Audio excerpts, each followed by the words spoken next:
요즘 넷플릭스에 공개된 나는 신이다 라는 다큐멘터리 시리즈가 엄청난 충격을 주고 있죠. MBC에서 제작해서 2023년 3월 3일 날 넷플릭스를 통해서 전 세계에 공개된 다큐멘터리 시리즈입니다. 그런데 이들 이단 교주들의 특징이 하나 있어요. 공통적인 특징.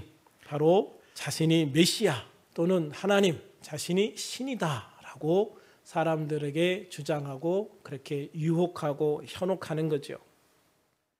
그런데 오늘 본문에서 침례 요한은 그렇게 하지 않았다라고 말씀하고 있습니다. 침례자 요한은 제자들에게 너희는 나를 누구라고 생각하느냐라고 물으면서 나는 그리스도가 아니다라고 분명하게 말합니다.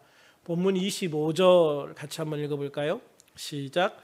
요한이 그 달려갈 길을 마칠 때에 말하되 너희가 나를 누구로 생각하느냐? 나는 그리스도가 아니라 내 뒤에 오시는 이가 있으니 나는 그 발의 신발 끈을 풀기도 감당하지 못하리라 하였으니. 할렐루야.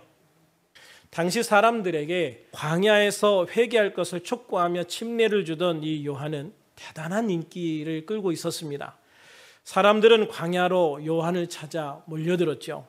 요한은 제사장의 아들로서 제사장 직분을 물려받아서 편하게 부와 권력을 누리며 살 수 있는 그런 사람이었습니다.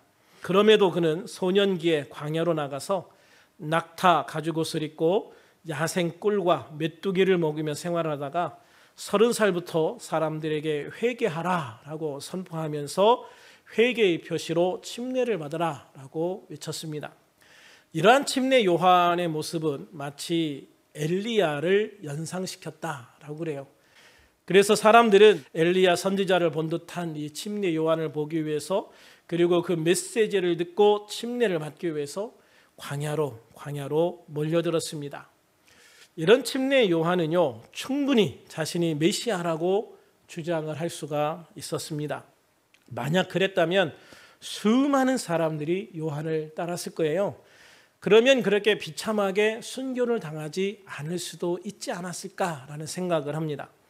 그러나 요한복음 1장 7, 8절에 보면 요한의 사명은 메시아가 아니었습니다. 메시아에 대하여 증언하고 메시아가 왔을 때 메시아를 믿도록 하는 역할이었죠. 메시아가 아니라 메시아에 대해서 증거하러 온 선지자였다라는 말씀인 겁니다. 요한은 이러한 자신의 사명을 누구보다 잘 알았습니다. 그리고 끝까지 자신의 사명을 기억하고 변질되지 않았습니다. 여러분, 이것이 중요합니다. 침례 요한은 요한복음 1장 15절부터 18절에서 메시아로 오신 예수님에 대하여 증언하여 외칩니다. 내가 전에 말하기를 내 뒤에 오시는 이가 나보다 앞선 것은 나보다 먼저 계심이라 한 것이 이 사람을 가리킴이라 하니라. 우리가 다 그의 충만한 데서 받으니 은혜 위에 은혜로라. 율법은 모세로 말미암아 주어진 것이요 은혜와 진리는 예수 그리스도로 말미암아 온 것이라. 본래 하나님을 본 사람이 없으되 아버지 품속에 있는 독생하신 하나님이 나타내셨느니라. 기가 막힌 복음을 이야기를 하시는 거예요. 사실 요한은 예수님보다 육신적으로 6개월 먼저 태어났죠. 그러니 육신적으로 보면 예수님보다 6개월 형입니다. 그런데도 요한은 예수님이 자신보다 먼저 계심이라 라고 선포하고 있죠. 왜 그랬을까?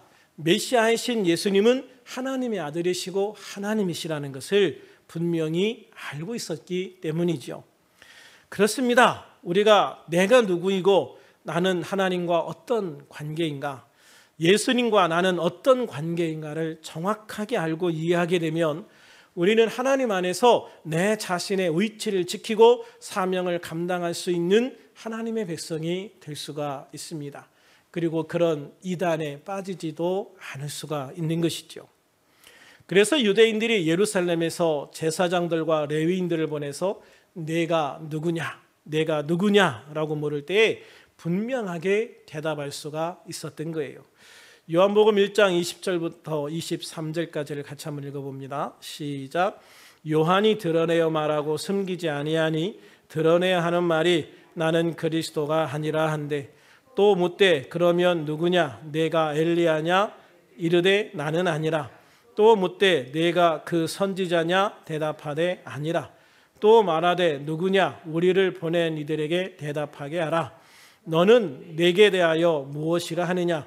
이르되 나는 선지자 이사야의 말과 같이 주의 길을 곧게 하라고 광야에서 외치는 자의 소리로라 하노라. 요한은요, 분명 메시아가 아니었습니다. 그러나 예수님은 침례 요한을 메시아가 오기 전에 다시 오기로 약속되었던 엘리야 선지자라고 이야기를 하시거든요. 그러므로 침례 요한은 엘리야였고 선지자였습니다. 그러나 요한은 그러한 자신의 모습을 다 부인하죠.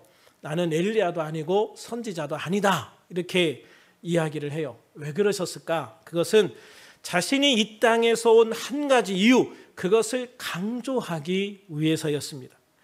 요한이 이 땅에 온 한 가지 이유, 그것은 주의 길을 곧게 하라고 광야에서 외치는 자의 소리가 되는 것이었습니다.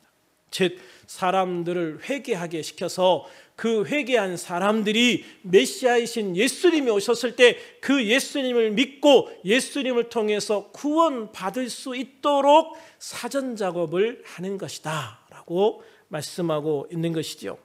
소리는 외칠 때 들리다가 입을 다물면 사라집니다. 그와 같이 요한은 자신이 예수님을 메시아라고 증거하다가 자신의 사명을 다하면 소리와 같이 사라지는 역할이다 라고 말씀하시는 거예요. 실제로 침례 요한은 예수님에게 침례를 베풀고 사람들에게 예수님을 소개하고 예수님에게 자신의 제자들을 보내시고 예수님이 본격적으로 사역을 시작하실 때가 되었을 때 순교당하심으로 소리와 같이 이 땅에서 사라지셨죠.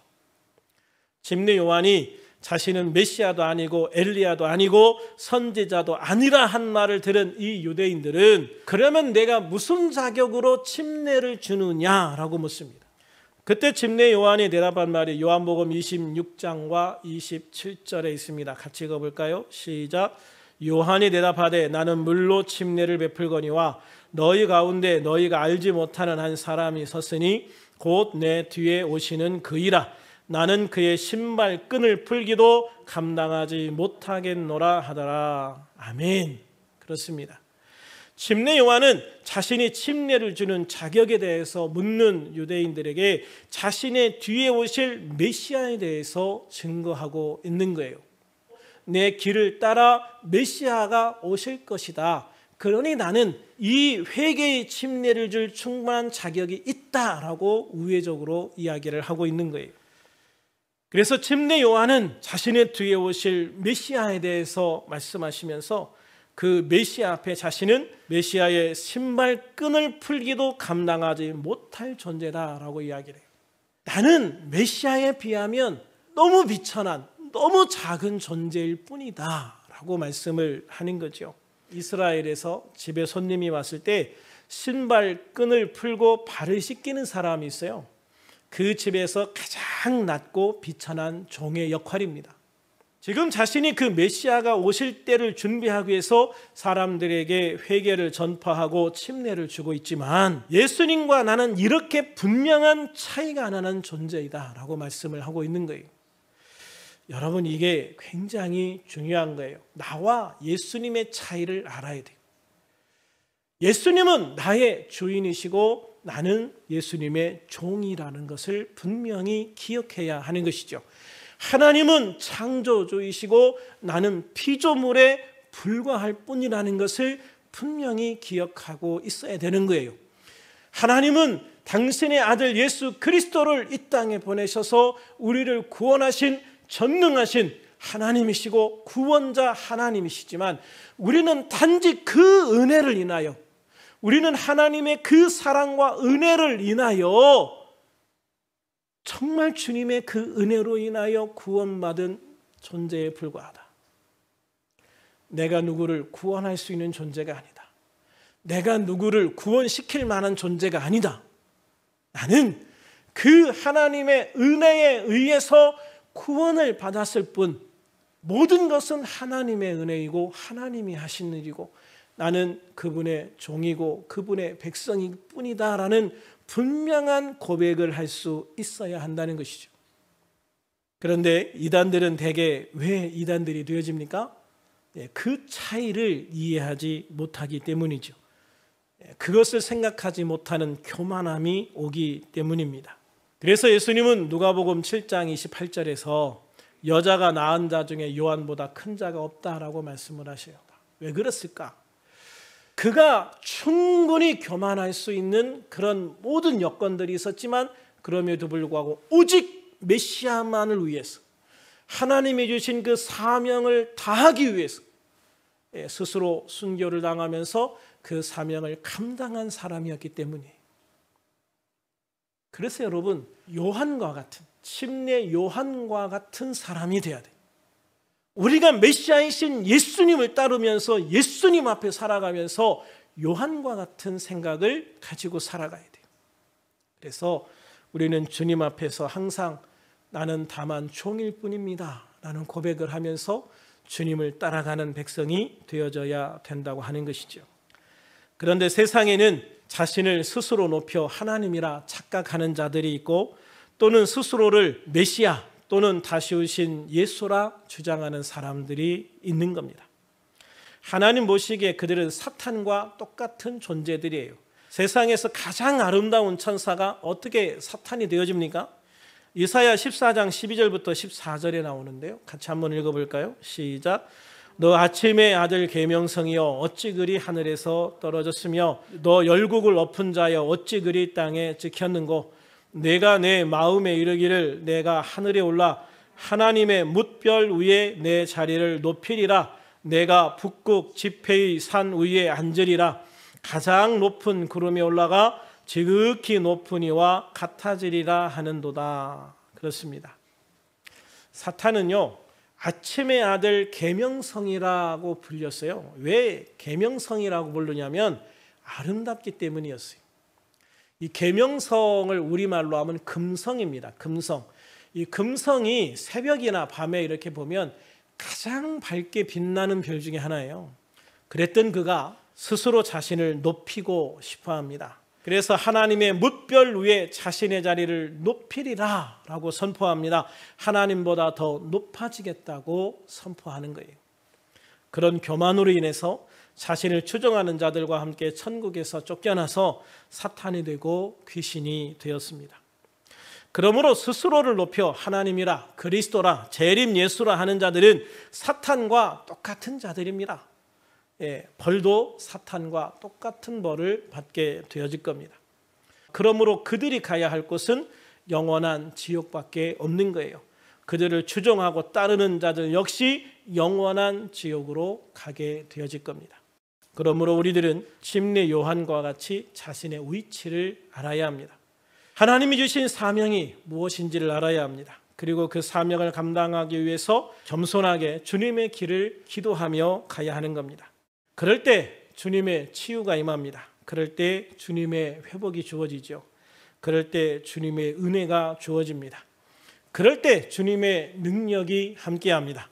그럴 때 주님의 구원이 온전히 나의 것이 되어지는 것입니다. 할렐루야. 그러므로 오늘 우리가 기도할 때 범사의 스스로를 높여 교만하지 않게 하시고 침례 요한처럼 하나님이 나에게 주신 내 위치와 내 사명을 잘 감당하고 겸손하게 주님께 영광 돌릴 수 있는 그런 성도가 되어서 주님이 허락하시는 놀라운 축복을 받아 누리는 성도가 되되 주님의 온전한 구원을 누리는 성도가 되도록 주님의 온전한 능력이 함께하는 성도가 되어지도록 주님의 은혜와 성령이 충만한 성도가 되어지도록 주님의 치유와 회복이 이루어지도록 기도해서 우리들 교회 모든 성도들의 연약함이 치유되고 회복될 수 있도록 함께 기도하는 시간이 되어지기를 소망합니다. 또한 우리들 교회가 코로나19 이전의 모습으로 회복이 되어지고 더 나아가 부흥하는 교회가 될 수 있도록 기도해 주시고 내일 갈릴리 지방의 원례가 은혜 가운데 잘 진행될 수 있도록 함께 기도해 주시기를 바랍니다.